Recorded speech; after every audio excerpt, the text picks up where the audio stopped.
தங்கக்காப்பு தரிசனம் வந்துட்டு பிள்ளையார்பட்டியில பார்த்தோங்க. ரொம்ப சூப்பரா இருந்தது.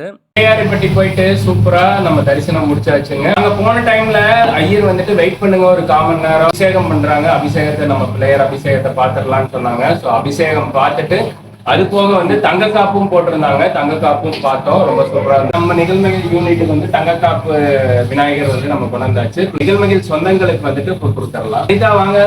அனிதாவுக்கு வந்துட்டு நம்ம ஃபர்ஸ்ட் விநாயகர் படம் கொடுத்துடலாங்க. பிள்ளையார்பட்டியில இருந்து வாங்கி வந்துருக்கிறேன். ஸ்வேதா வாங்க. கவிதா வாங்க. தேவி வாங்க. அழகத்தை வாங்க. பெரியமா வாங்க. ரொம்ப மனநிறைவா இருக்கு.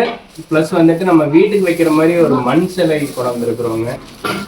நான் 6வது படிக்கும்போது பிள்ளையார்பட்டி போனேன். இப்போ வந்துட்டு மேனுஃபேக்சர் யூனிட் ஸ்டார்ட் பண்ணி கிட்டத்தட்ட 5 வருஷம் கடந்து இப்போ பிள்ளையார்பட்டி போயிருக்கிறோம். பார்க்கலாம் எந்த வகையில மாற்றம் வருதுன்ட்டு.